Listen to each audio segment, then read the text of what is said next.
हनुमान रावण के भव्य दरबार को विश्लेषणात्मक दृष्टि से देखने लगे। रावण का ऐश्वर्य अद्भुत था। वे सोचने लगे, अद्भुत रूप और आश्चर्यजनक तेज का स्वामी, राजोचित लक्षणों से युक्त में यदि प्रबल अधर्म न होता तो यह राक्षस राज इंद्र सहित संपूर्ण देवलोक का संरक्षक हो सकता था। इसके लोक निंदित क्रूरतापूर्ण निष्ठुर कर्मों के कारण देवताओं और दानवों सहित संपूर्ण लोक इससे भयभीत रहते हैं। समस्त लोगों को रुलाने वाला महाबाहु रावण भूरी आंखों वाले हनुमान को समझ इस प्रकार निर्भर खड़ा देखकर रोष से भर गया और क्रोध होकर अपने महामंत्री प्रहस्त से बोला, अमात्य, इस दुरात्मा से पूछो कि यह कहाँ से आया है, इसे किसने भेजा है, सीता से यह क्यों वार्तालाप कर रहा था, अशोक वाटिका को इसने क्यों नष्ट किया, इसने किस उद्देश्य से राक्षसों को मारा, मेरी इस दुर्जय पुरी में इसके आगमन का प्रयोजन क्या है। रावण की आज्ञा पाकर प्रहस्त ने कहा, हे वानर, भयभीत मत हो और धैर्य धारण करो। सही सही बता दो कि तुम्हें किसने यहाँ भेजा है। महाराज रावण की नगरी में कहीं तुम्हें इंद्र ने तो नहीं भेजा है, कहीं तुम कुबेर या वरुण के दूत तो नहीं हो, या विजय की अभिलाषा रखने वाले विष्णु ने तुम्हें दूत बनाकर भेजा है। यदि तुम हमें सच सच बता दो कि तुम कौन हो तो हम तुम्हें क्षमा कर सकते हैं। यदि तुम मिथ्या भाषण करोगे तो तुम्हारा जीना असंभव हो जाएगा।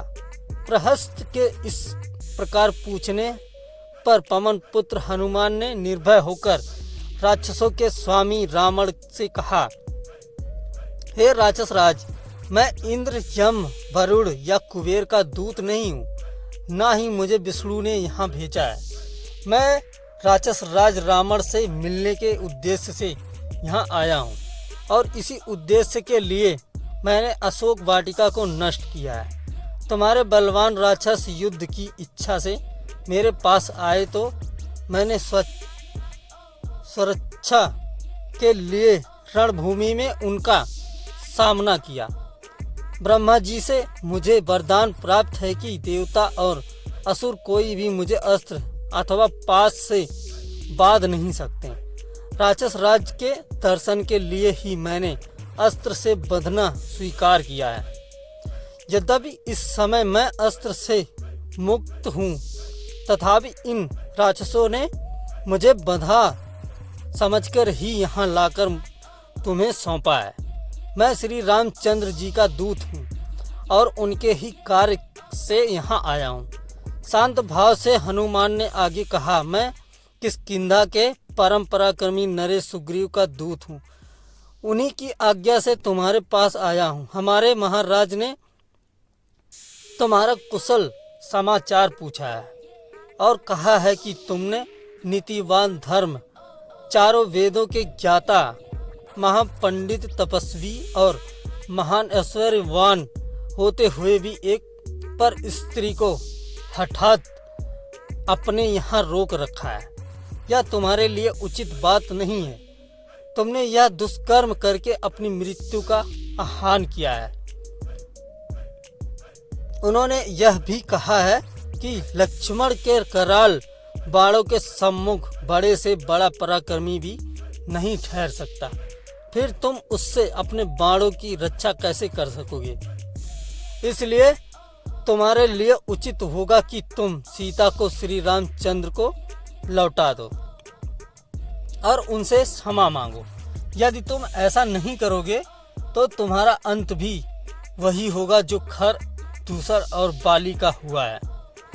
हनुमान के ये नीति युक्त वचन सुनकर रावण का सर्वांग क्रोध से जल उठा।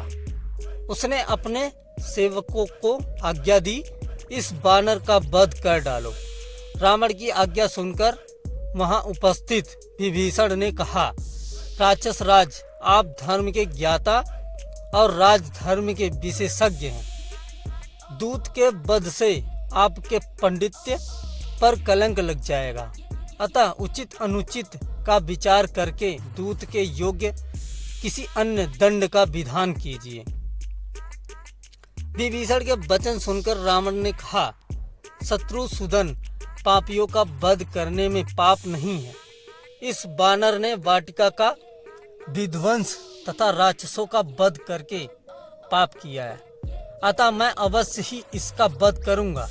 रावण के वचन सुनकर उसके भाई विभीषण ने विनीत स्वर में कहा, हे लंकापति, जब यह वानर स्वयं को दूत बताता है तो नीति तथा धर्म के अनुसार इसका वध करना अनुचित होगा, क्योंकि दूत दूसरों का दिया हुआ संदेश सुनाता है। वह जो कुछ कहता है वह उसकी अपनी बात नहीं होती, इसलिए वह अवध्य होता है। विभीषण की बात पर विचार करने के पश्चात रावण ने कहा, तुम्हारा यह कथन सत्य है कि दूत अवध्य होता है, परंतु इसने अशोक वाटिका का विध्वंस किया है, इसलिए इसे दंड मिलना चाहिए।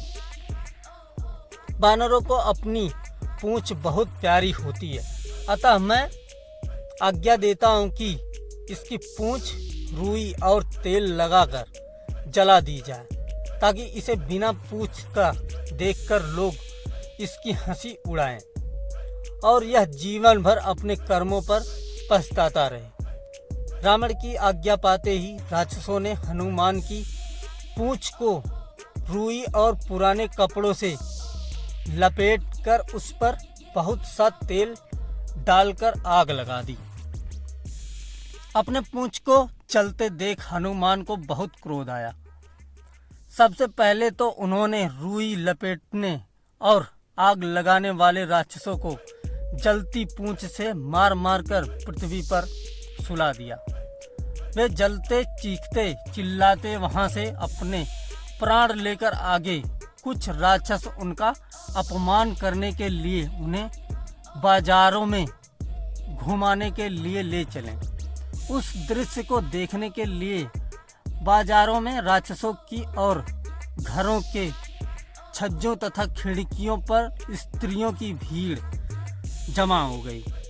मूर्ख राक्षस उन्हें अपमानित करने के लिए उन पर कंकड़ पत्थर फेंकने तथा अपशब्द कहने लगे।